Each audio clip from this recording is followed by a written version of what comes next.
Alright everybody, welcome back. This is my second response to the corruption video I posted a while back. I have a Muslim who responded to the first of the 5 points that I listed, and the first of the 5 points was simply to define corruption. Now the definition here, quote, I will define corruption as adding, subtracting, or changing the wording of a text. Now very curiously, the individual who wrote this comment, I asked some follow-up questions, and it seems that the comment means or implies intentional changes. Now, whether they're intentional or unintentional, a change is a change. I'm not sure what relevance that has to text-critical scholars. I don't agree with this definition for numerous reasons, but I won't go into those.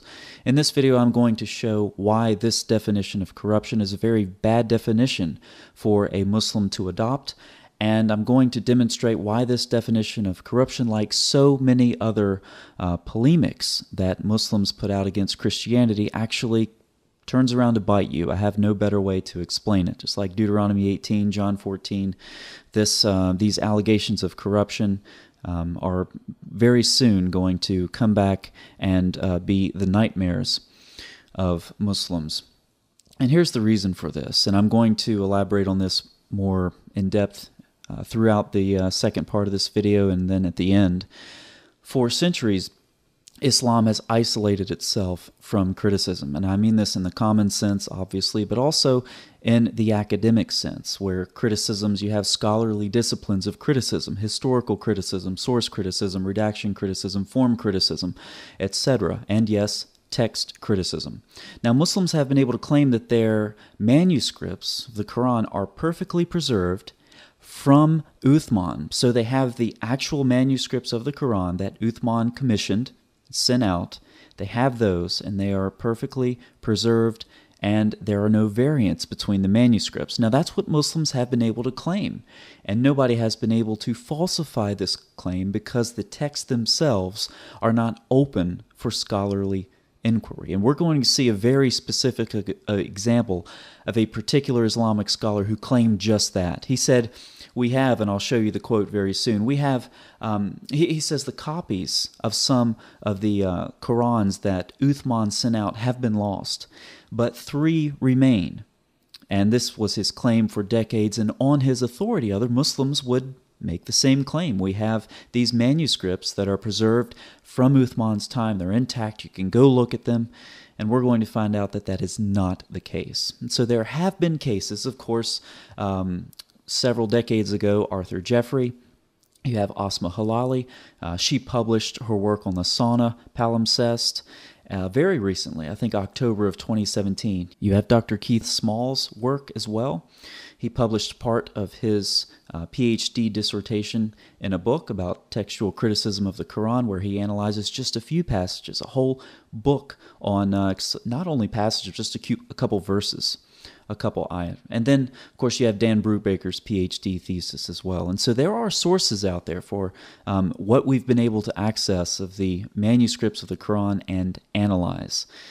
But there's a lot more that's on the horizon. Muslims are now in the calm before the storm. So in this video, I'm going to demonstrate why this definition of corruption is self-refuting, and I'm going to look very specifically at some methods that Islamic scholars have used for text criticism. So I'm going to pull up a copy of Al-Mushaf al-Sharif right here, and you can see, I'll pull my magnifier up here a little bit so you guys can see. This is obviously an Islamic organization, Research Center for Islamic History, and they are examining here the copy, the top copy, so this will be the Topkapi manuscript. And notice very carefully it says attributed to Uthman. So this would be one of the manuscripts that Muslims have claimed for centuries is complete, goes back to the time of Uthman, and it matches the standardized edition printed by the printer there in Medina. It matches, no textual variants, perfectly preserved, etc. So we're going to look in this article published by Islamic scholars and see how that actually holds up. All right, so let's scroll down a little bit. They keep using very carefully this term attributed to Caliph Uthman. And so this began in 1991. Even these scholars had some issues to overcome before they could get access to this manuscript. So Dr. Altakulic seems to be the foremost researcher here, and some of his credentials, one of the most authoritative scholars on the science of Qira'at, and wanted to compare this manuscript with other mushafs. All right. And this is what I referred to earlier. They compared it to the Holy Quran, which was published the Mushaf printing house in Medina.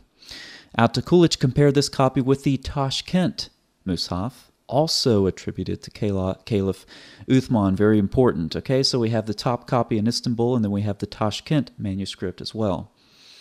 And he added a table indicating the variations between the mushafs attributed to Caliph Uthman. All right, so let's scroll down here a little bit more.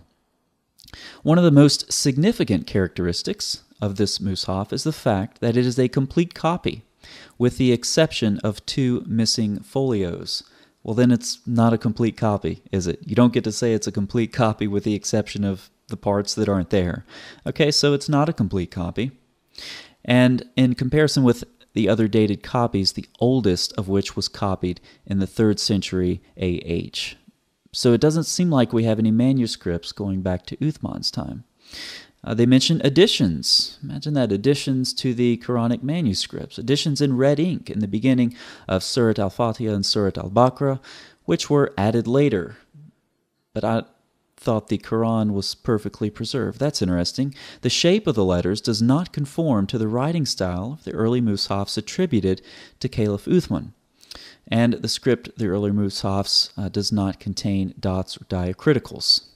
So they're describing the methods they used to analyze and to date the Topkapi manuscript and determine that the Topkapi Museum mushaf dates neither from the period when the mushafs of the Caliph Uthman were written, nor from the time when copies based on these mushafs were written. So contrary to the claims that Muslims have made for centuries, this Topkapi manuscript does not go back to the time of Uthman. That's very interesting. To conclude our remarks, we could judge that the Topkapi Museum mushaf was not written during the period when the Imam mushafs were produced and sent to different provinces upon the order of Caliph Uthman. He quotes Ibn Khaldun here, interestingly. Arabic writing at the beginning of Islam was not of the best quality, nor of the greatest accuracy and excellence. It was not even of medium quality, because the Arabs possessed the savage desert attitude and were not familiar with the crafts. Interesting statement. All right, the Arabs later conquered cities and took possession of provinces. Well, that sounds about right. And then they needed the art of writing. At this time, they began writing, and as a result, they achieved a high degree of excellence. Now, I want you to notice this quote very carefully. This mushaf is also an excellent manifestation of the message expressed in the verse. Behold, it is we ourselves who have bestowed from on high step by step this reminder, and behold, it is we who shall truly guard it from corruption, quoting Surah 15:9. So, they use this mushaf as an example of the praise that's due to Allah because He preserved the manuscript. Now, forget about the 2,270 variants that they go on to note later in this, which I'll show you that part as well. But we're just going to talk about how the Quran is perfectly preserved. And I'm going to point out a very significant flaw in their methodology. All right. He asserts again, notice this, the Holy Quran was read and preserved as it was written by the scribes of Revelation and reached the present day without any distortions, not without any variants, not without any differences, but without any distortions, stated very modestly compared to the average Muslim on the street. Okay, now this guy is a very significant name here. We're going to talk about this guy a little bit. Although the Tashkent Mushaf was also published by Professor Dr. Muhammad Hamidullah with a brief introduction, we cannot consider it as sufficient evidence of the authenticity of the sacred text, since 2/3 of it was missing. All right, so remember that name because we're going to come back to it. Now, it's also significant, notice the self-serving statement, that no other book on earth has been copied, published, read, or studied as much as the Holy Quran. Okay, how about the Torah? Right, it's got a 1,500-year head start. And here is something, let me make this point as well. It's significant that no other book on earth has been copied, published, read, or studied as much as the Quran. The Quran has only, until very recent decades, been studied by Islamic scholars. They have not opened their manuscripts up for inquiry from other scholars. Okay? So this is such just a self-serving statement. The Muslims have kept their manuscripts, locked up, only available to Islamic scholars who try for a decade to get access to them. Yet, no other book on earth has been studied as much as the Quran. You got to be kidding me. Okay, so the Tashkent Mus'haf represented only 1/3 of the original copy. I thought the Quran was perfectly preserved. Moreover, as will be explained below, some unintentional alterations were made on this copy. Now, notice this statement. They were going to make a critical edition of the two Mus'hafs, but it would not yield a healthy result, as it was missing 2/3 of the text and had been tampered with. Imagine if New Testament text critics adopted this method. Okay, so what Altikulich is saying here is that they have the Topkapi manuscript, and then they have the Tashkent manuscript. And if they compare the two, it won't yield a, healthy result. And so they say, well, we're not going to do that. Because they want, it wouldn't be conducive to the concept of perfect preservation of the Quran.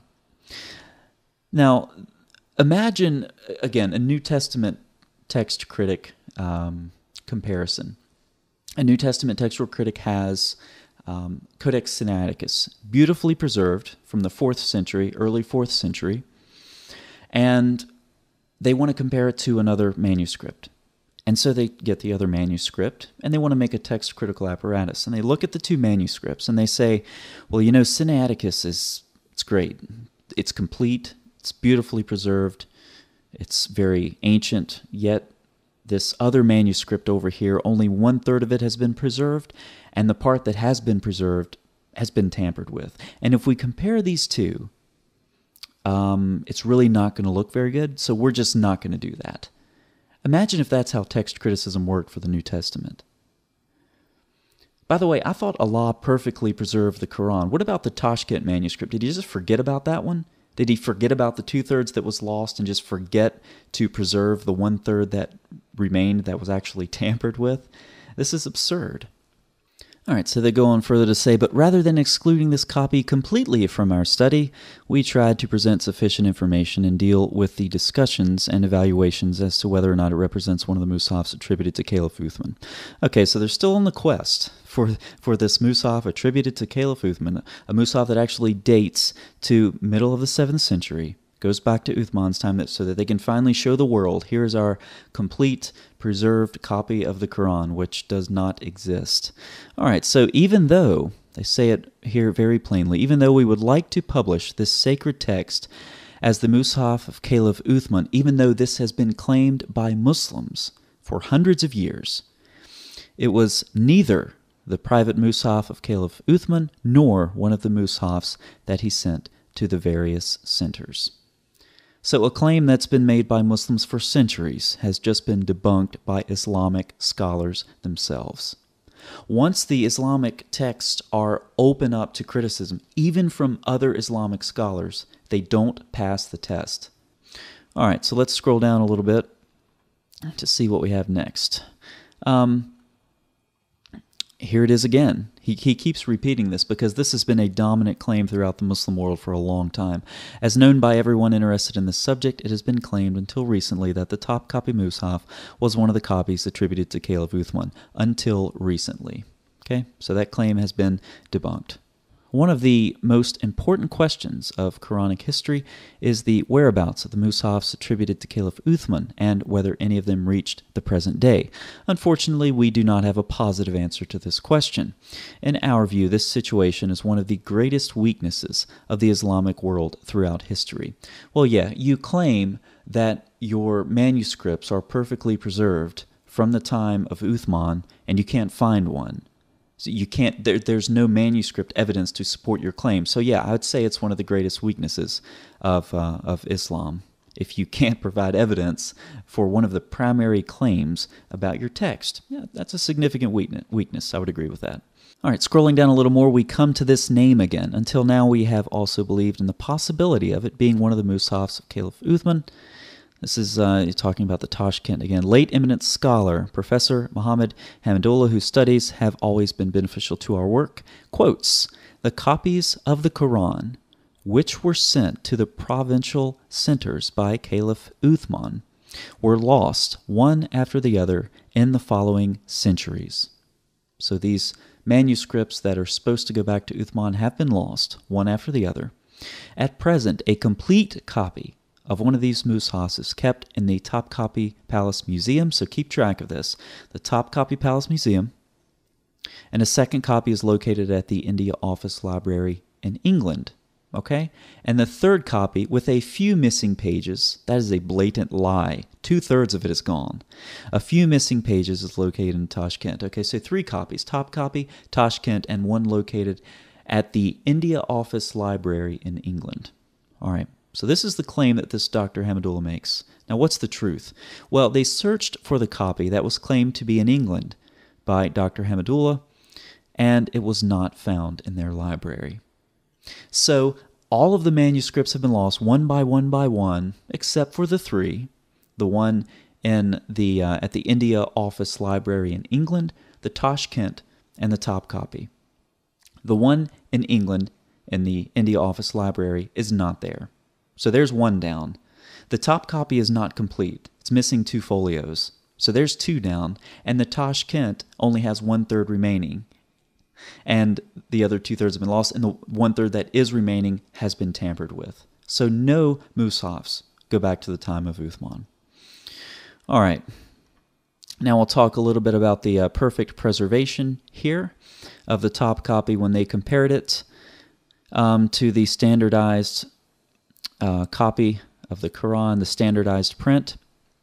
It says there are 2,270 instances where there is dissimilarity between the Topkapi Mushaf and the Fard Mushaf, most of them concerning whether or not the word was written with an aleph. Okay, and so they go down here and they try to give you some nice, comforting examples. They talk about spelling differences, 780 places, and then 90 places. They discuss some other variants, and then a total of some other insignificant variants that they list 34 times. So if you add these numbers up, you come up with just under 1,000 numbers. So there are 1,270 numbers left, or 1,270 variants left, that they don't want to summarize here for you. They'll go into those later. Now, what are those variants exactly?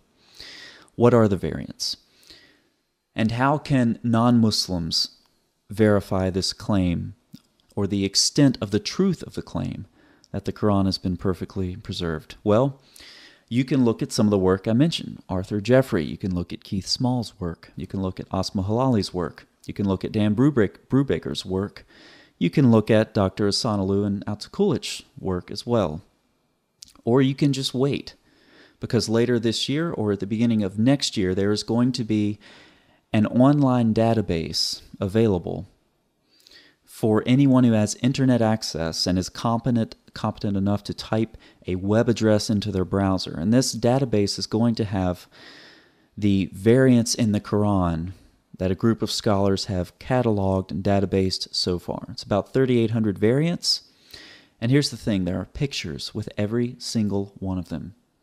And people are going to be able to go on this website, and they're going to be able to look at charts, look at various statistics about the Quran. They're going to be able to organize variants by surah or variants by chapter, surah, chapter, or ayat. You can go to a specific surah right now, or a specific manuscript tradition. You can click on that manuscript tradition, and it will auto-populate all of the variants.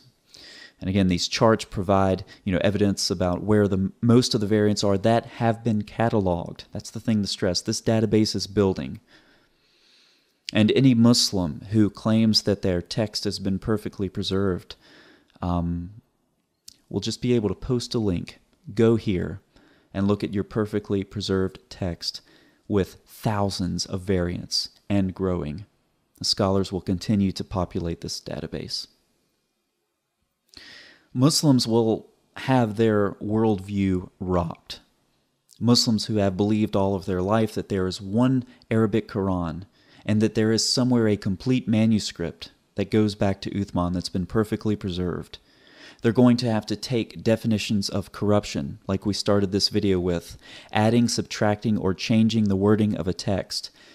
And they're going to be able to go online and look at the tapings in the Quranic manuscripts and look at the coverings and the insertions and the write-overs and the erasures. They'll be able to look at all of this stuff.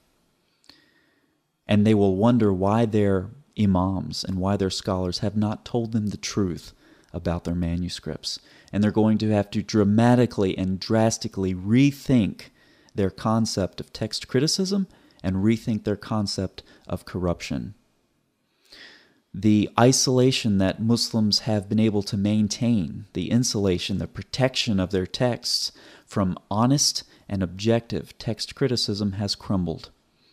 And for Muslims who aren't familiar with what's coming on the horizon, I suggest you get familiar with it. For Muslims who want to hold to a simplistic and implicit definition of corruption, a change of a word, intentional or not, if that's your definition of corruption, then you better be ready to declare your own Quran corrupted.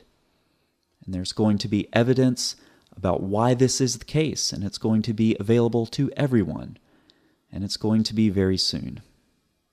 So that's my response here in this second video on the topic of corruption, and why Muslims are going to very soon have to deal with these arguments for the first time in history, as the Quran is coming under great scrutiny in the area of text criticism. Thanks for watching.